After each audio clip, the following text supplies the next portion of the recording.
Only a week or so to go until we reach the yearly spectacle that is Black Friday, the day that encourages you to shop. And it is one of those topics that divides the crowd. So you might be listening to me right now thinking, I boycott Black Friday. I don't like it at all. Or you might be listening thinking, I always enjoy shopping on Black Friday. It means I can find the things I need at a decent price. But we can't deny the fact that this day, entirely dedicated to shopping, has grown in duration, first of all. After all, it's now a week or a month-long event for some businesses, and it's also grown in terms of its success. Black Friday generates billions in sales for companies, and it's also grown in terms of its geographical spread. Because while Black Friday originated as a US annual event, it's now celebrated globally.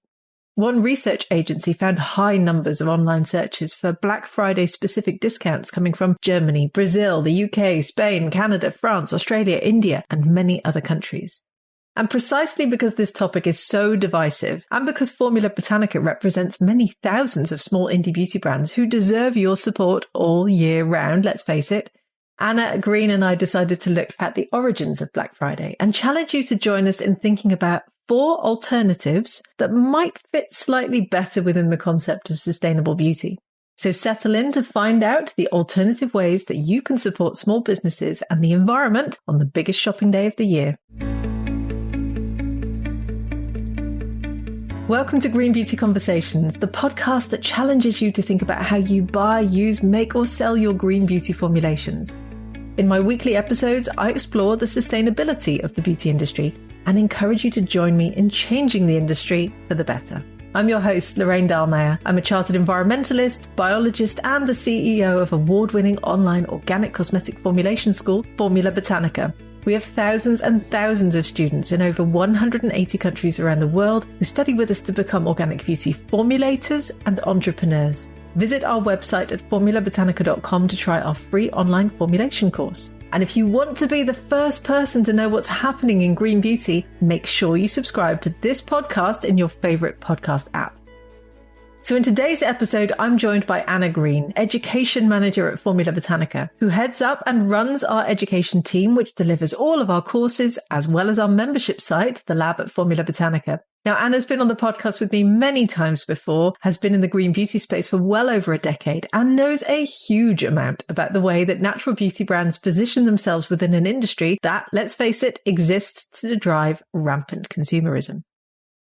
Hi, Anna. Welcome back to the podcast. Hi, Lorraine. Lovely to be here. It's always lovely to have you here. This is a really interesting conversation today because I know it's going to be one of those Marmite topics that people either love or hate, basically, because we're going to talk about Black Friday. So I thought before we delve into Black Friday, the controversy and, potential alternatives, we should have a look at what Black Friday actually is and how it arose. I know you've done a little bit of reading on this. What have you found? Yeah, so actually Black Friday has quite a fascinating history, and it refers to the day after Thanksgiving in the US, and it has become a holiday in its own right now, and it kicks off the shopping season ahead of Christmas.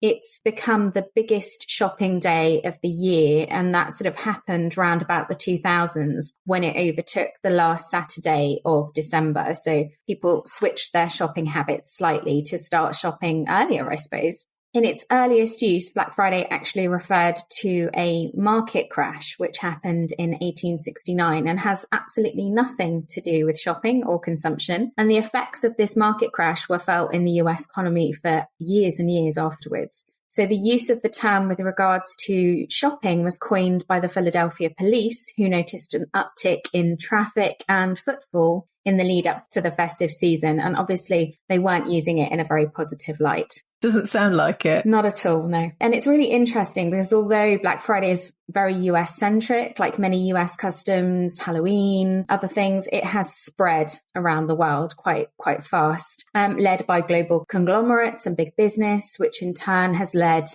to indie brands also sort of taking part. It's also now followed by Cyber Monday, which is the largest digital shopping day of the year for online sales. Again, because of the proximity to Christmas, it's just that perfect time frame for getting your Christmas gifts in. Something else that's interesting about Black Friday is that there have been several efforts over the years to rename it to other things, but none of them have ever stuck. So Black Friday has remained Black Friday, even though people have tried to tweak the name to Large Friday, Big Friday, all sorts of other things. When I first started to look into it as well, I wondered if there were negative connotations, because I know often people use the word black in a negative way. And obviously we've covered some of this on the podcast previously as well. So I was surprised to read that those connotations weren't necessarily there. And also the thing that fascinated me as a business owner as well was that Black Friday is the day that typically businesses go into the black, i.e. they make a profit for the year. Now, whether that is the case in 2022 for many businesses who are obviously struggling in the cost of living crisis, I don't know, but I thought that was a really interesting terminology as well. Yeah, it is. Like you said, usually the term black is used in a negative way. And here it's referring to being in profit, which is an interesting twist on it. So let's talk a little bit about the controversy around Black Friday, because as I said, this is one of those topics you either love it or hate it. And I know there are people at the moment listening thinking, I don't like Black Friday. I try and boycott it whenever I can. And there are also people listening thinking, I run my own brand and this is an opportunity for me to make sales. So there is some controversy around it. And when I started to look into it, I was a bit shocked to realize some of the things that have happened on Black Friday, which have led to this controversy, because obviously, it encourages consumerism, in some case, rampant consumerism. I think we've seen the videos of people sort of storming into department stores. It encourages impulse buying. It encourages heightened emotions and stress. And because of that, there have been incidents of violence. And that was quite shocking to read, actually. And there have even been deaths as a result of Black Friday, with people getting crushed, people pulling out weapons to fight with other shoppers. I was quite taken aback by that. What did you find when you looked into it? Every single year when you sort of turn on the television around Black Friday, you see images that are quite shocking. And especially now with social media as well, we see these shocking images happening all the time. As somebody who hates to queue, I find the idea of joining physical queues for Black Friday quite unthinkable, to be honest. But we know that people do. And it's quite upsetting to think that for the sake of an item of clothing or, a discounted piece of technology, that anybody would become violent. But we know it happens. And wherever you have large quantities of people, unfortunately, you have these kind of incidents, whether it's Black Friday or not. What I found fascinating, though, is, of course, it's very easy for us to take the moral high ground and go, look at all these people queuing. Who would do such a thing? But we're in a position of privilege to do that. Because I read that on Black Friday 2013 in the States, Walmart's best-selling item was towels. So it's not just a case of people sort of queuing up for games, consoles and TVs. These are everyday items that people need. And I think it isn't as simple as saying you should resist this consumer culture, because ultimately, if you can't afford your towels unless they're cheap and on sale on Black Friday, it's not up to us, I suppose, to say that it's morally wrong to go and get them on that day. And I really want everyone to keep that in mind as well. There's something wrong with our culture if people can't afford towels all year round and they have to wait for this discounted day. It's a really difficult one to look at, because on one hand, you can say we're encouraging mass consumerism, but on the other hand, it's an opportunity for people to go and get items that they just can't afford otherwise. Yeah, absolutely. I totally agree with that, Lorraine. And I think you've hit the nail on the head there when you say there's something wrong with our culture. It's not just the culture. We've touched on this before in the podcast. It's the entire economic system which sets people up to have to make these kinds of choices. And we've discussed this before, where we've covered it on other topics, and it's just not right, really. No, it isn't. But Black Friday is here. It's imminent after the release of this podcast episode. So I'm sure everyone listening is already thinking about what they may or may not be buying. But what I wanted to do in this podcast today was to look at some alternatives, because I know many of the beauty brands in our world have embraced these alternatives. And I always find it fascinating to watch all the posts come past on social media on that day and see what every single beauty brand is doing. So I wanted to run through 4 of them. And I know that we've both done a little digging into these alternatives and just put them forward as an option for our listeners today. And I'd love to hear from our listeners afterwards on social media what you think and which one you may or may not be embracing.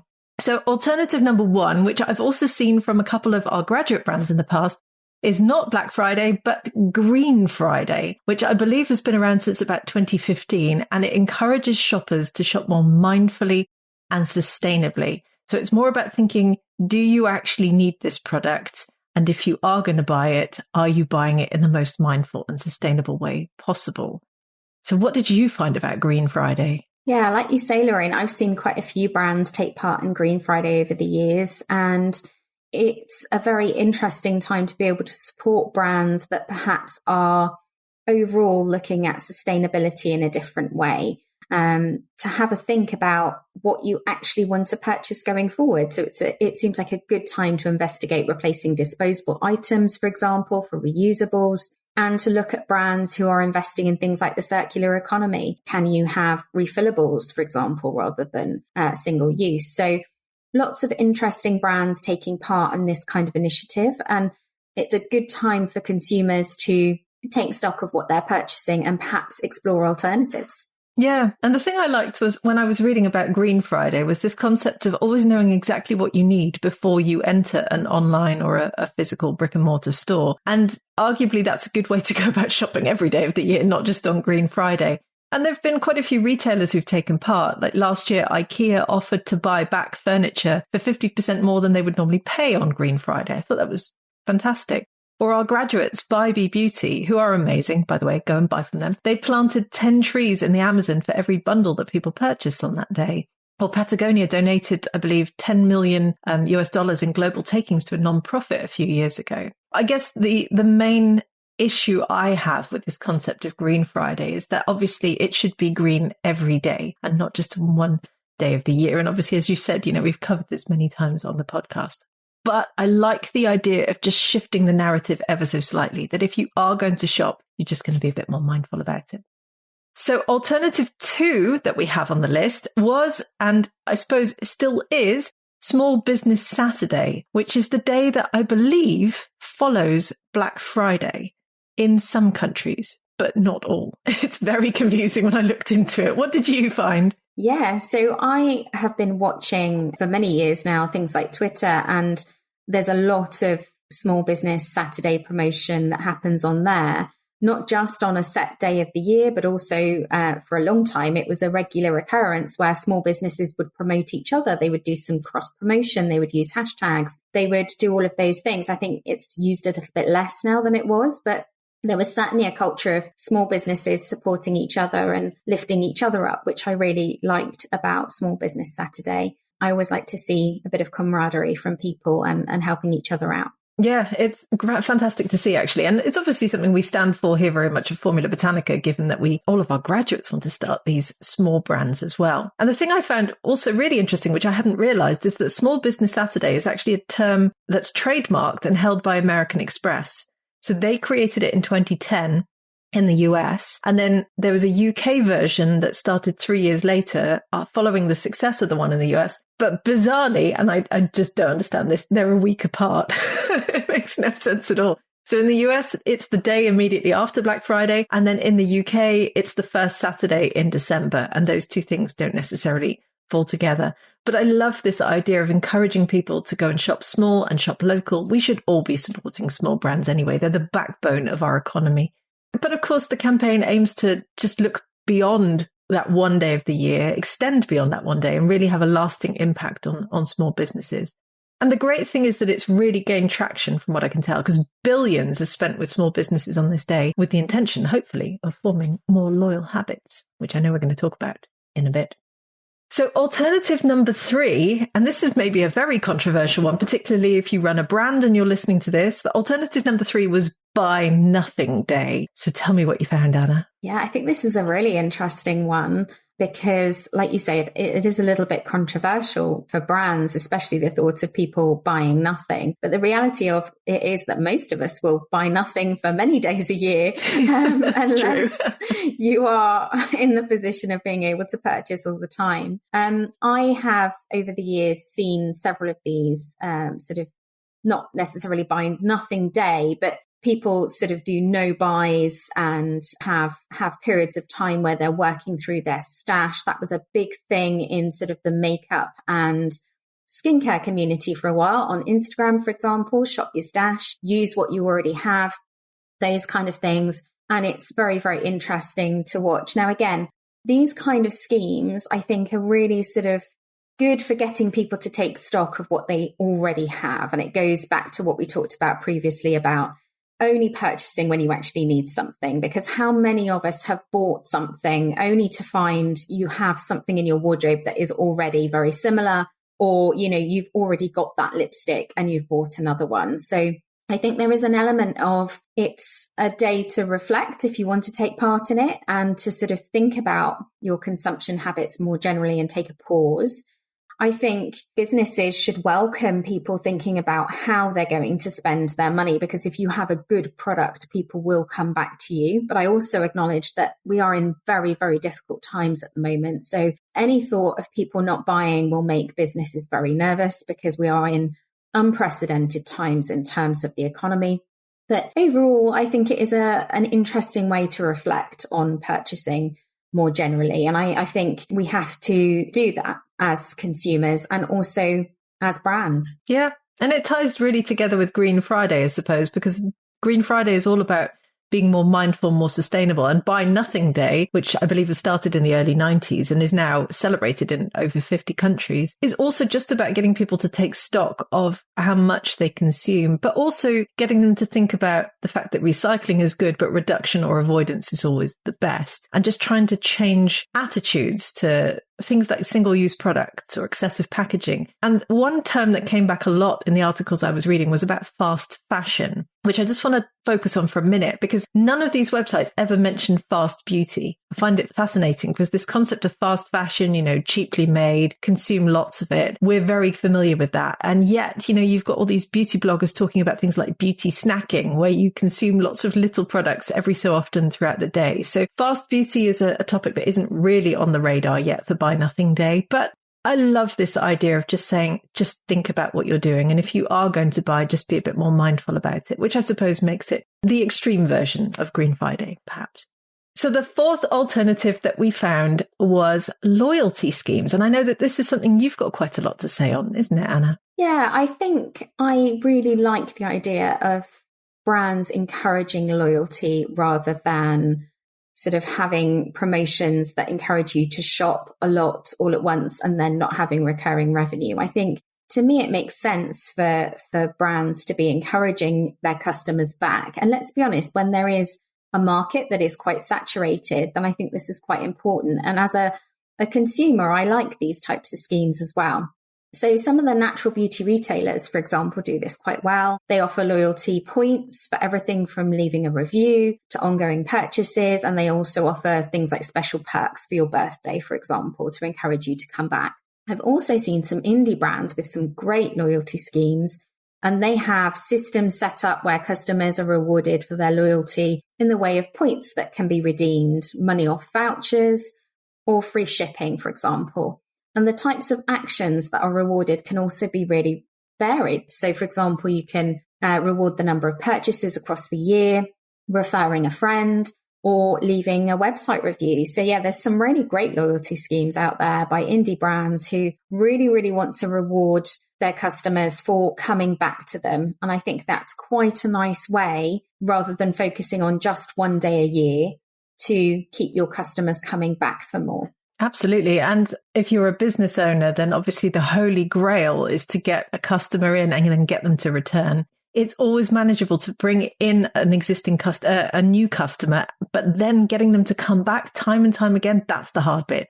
And if you as a brand can achieve that, then you are absolutely winning. So I think absolutely turning that narrative from only consume on this day to stay loyal to us and we'll look after you and you're now in our ecosystem. And that's a fantastic thing to do. And if brands can do that, they are absolutely winning. I also think it's great for customers because then you know where you stand. You might get some perks as a result of it. It's what everyone wants, really, isn't it? We all love a discount code when we get sent one.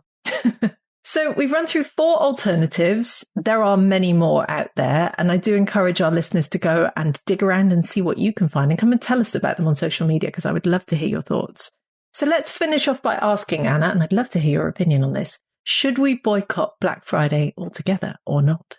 I think it's a really interesting question. I don't think there's a right or wrong answer here. I think it depends on our ethos, on our personal ethos as brands or consumers. And I think everybody has to do what they think is right, and they have to make their own decisions on this one. I don't think anybody should feel obligated to consume at a specific time of year if they don't have a need for anything new. I really do feel that very strongly, but I also don't like taking part in other holidays, for example. I don't like shopping for Christmas just because I'm told I have to. There's plenty of other times throughout the year that I could shop. So rebel. I am a rebel like that, Lorraine. I really don't like it. I like it for the children and that's about it. But I think many people get into the habit of shopping on Black Friday because they get swept up in the hype and the marketing. And I would sort of encourage people to reflect on, is it the right time for you to be buying, or is there a different time? Because there are offers almost throughout the year now. It used to be once upon a time that we only had the January sales, and that was the only time of year where things were discounted. And now it seems to be that you can purchase things discounted almost continuously. And there's things like cashback websites, for example, where, any kind of purchase that you make, you can gain some cash back. So it's an interesting one to look at. I don't think if people want to take part that they should be sort of frowned upon for it. Like you said, many people are purchasing items that are essential for them. And, that is something that they need at the time. But yeah, I think everybody should reflect on, do you actually need something? Do you want to take part? Does this feel right for me? Yes. And wise words there, Anna. And I would just add that I also think I personally don't boycott Black Friday because I see it as a wonderful opportunity to really support small brands. And I think we should be supporting them all year round. We have hundreds of them listed on our website. Go and check out the Formula Botanica Graduate Gallery. If you haven't yet, just come to our website at formulabotanica.com. If you click on graduates at the top, you'll see hundreds and hundreds of brands, and you can filter them by region of the world as well. Those people deserve support all year round. And I would be the first to say, if you want to go and consume that day, then go and buy from one of them because they're amazing and they deserve lots of support rather than you going to spend your money with the big brands who are making mega bucks anyway. That said, I have no plans to consume all that much for Black Friday this year, but who knows? I may get swayed in the sales. But I would love to hear what our listeners have to say because I think this is going to be one of those that divides the crowd. So let's see what comes back on social media. Thank you so much for joining me today, Anna. It's been a really interesting chat. Thanks, Lorraine. I've really enjoyed it. And like you said, I think this is a topic that people will have opinions on, so I can't wait to hear them. Me too. I would love to hear your thoughts on this episode. Is Black Friday much of a thing in the country you're listening from? Because we have listeners all over the world, after all. How do you feel about the alternatives that we just ran through? And do you think we should boycott or replace Black Friday? Please do come and leave us a comment on our social channels, as both the Formula Botanica team and I love hearing from you. And if you want to hear more about the topics we covered, please do delve back into the podcast archives. Go and listen to episode 61, in which Anna and I examine the topic of skinimalism. It's still one of the most popular podcast episodes we recorded. Or listen to episode 66, in which Anna and I uncover the topic of circular beauty and what it actually means. Or episode 73, in which I interview Jasmine Alvarez to ask whether beauty retailers should boycott unsustainable brands. There's a wealth of information in our old episodes, and I do encourage you to go back and listen to them. Thank you for joining Anna and I for this latest episode of Green Beauty Conversations. I really hope you enjoyed it. If you did, please do leave us a 5-star review so that other people can enjoy these conversations too. Make sure you subscribe to the podcast on Apple Podcasts or Spotify or whatever your favorite podcast app is. And stay tuned for the next episode. Follow Formula Botanica at Formula Botanica on Facebook, Instagram, YouTube, TikTok, Twitter, or LinkedIn. And come and give me a follow at Lorraine Dallmeier on Instagram. Visit our website at formulabotanica.com and sign up for our free online formulation course today.